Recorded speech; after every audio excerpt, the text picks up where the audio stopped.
নিয়ে চলে আসলাম বন্ধুরা। সকাল থেকে আমাদের এখানে প্রচুর বৃষ্টি হচ্ছে, আর বৃষ্টি মানেই নয় একটু খিচুড়ি খেতে ইচ্ছা করে, না হলেও একটুখানি বেশ মাংস দিয়ে ভাত খেতে ইচ্ছা করে। তাই আজকে আমি একটু মাংস নিয়ে চলে আসলাম। এদিকে দেখো গরম গরম ভাত করে নিয়েছি, এদিকে ভাত হয়ে গেছে, আর এদিকে মাংস কষাচ্ছি। কাল রোববার ছিল, রোববার বলে আমাদের রোববার সোমবার কোনো ব্যাপার নেই, আমাদের যেদিন সময় হয় যেদিন যা হয় তাই করি রান্না। কালকে হয়নি, তাই আজকে আমি বেরিয়েছিলাম আমার কাজে, আসার সময় একটু মাংস নিয়ে আসলাম। তোমাদের মাসিমা মুরগির মাংস ভালো খায়, আর এরকম বৃষ্টি বৃষ্টি ওয়েদার করছে, গরম গরম ভাত গরম গরম মাংস বেশ জমে যাবে একদম। চাটনি তো আছে ফ্রিজে, এটা কোনো ব্যাপার না, ওটা লাগবে আমার মার। তা মুরগির মাংস আমি রান্না করে নিচ্ছি, এটা দেখানোর কিছুই নেই, সবাই জানো কীভাবে রান্না করো, কিন্তু আমি একটা জিনিস দিই, আর তোমরা কি দাও আমাকে কমেন্ট করে বলবে। যেমন ধরো মুরগির মাংসে আমি জিরার গুঁড়ো দিই না, খাসির মাংসে দিই, কিন্তু মুরগির মাংসে আমি জিরার গুঁড়োটা দিই না। জিরার গুঁড়ো দিলে না আমার মনে হয় কি মাছের ঝোল বা ডিমের ঝোল এরকম স্বাদটা লাগে, আমি ওর জন্য দিই না। আমি এর মধ্যে দিই হচ্ছে মিট মশলা।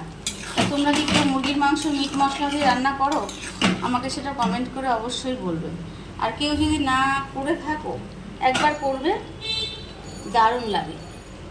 আলুটাকে তো দেখো লাল লাল করে এরকম ভেজে নিয়েছি, তুলে রেখেছিলাম।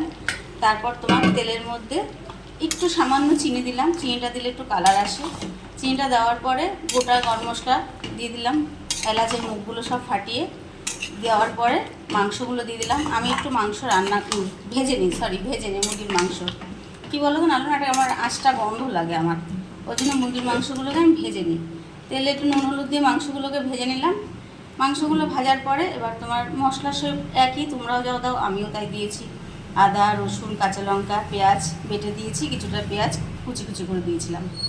দিয়ে এবার ওই জিরার গুঁড়ো আমি দিই না, জিরার গুঁড়োর বদলে আমি মিট মশলা দিই, আর কাশ্মীরি লঙ্কার গুঁড়ো হলুদ এগুলো তো দিয়েই হয়েছে।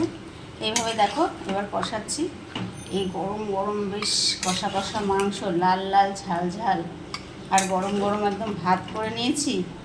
এবারে মা আর মেয়ে বসে যাবো, বেশ কষা কষা করে করবো। তা তোমরা কি মুরগির মাংসে জিরার গুঁড়ো দাও? আমাকে কমেন্ট করে বলবে। আজ জিরার গুঁড়ো দিয়ে রান্না করো, জিরার গুঁড়ো না দিয়ে একদিন মিট মশলা দিয়ে রান্না করে আমাকে জানাবে কেমন খেলে। ঠিক আছে? পুরো ভিডিওটা আমার দেখার জন্য অসংখ্য ধন্যবাদ। সবাইকে অনেক অনেক ভালোবাসা। সবাই ভালো থেকো, সুস্থ থেকো, সবাই সবার পাশে থেকো। আমি একদম সময় পাচ্ছি না, কারণ দেখো সব কিছুই করতে হবে।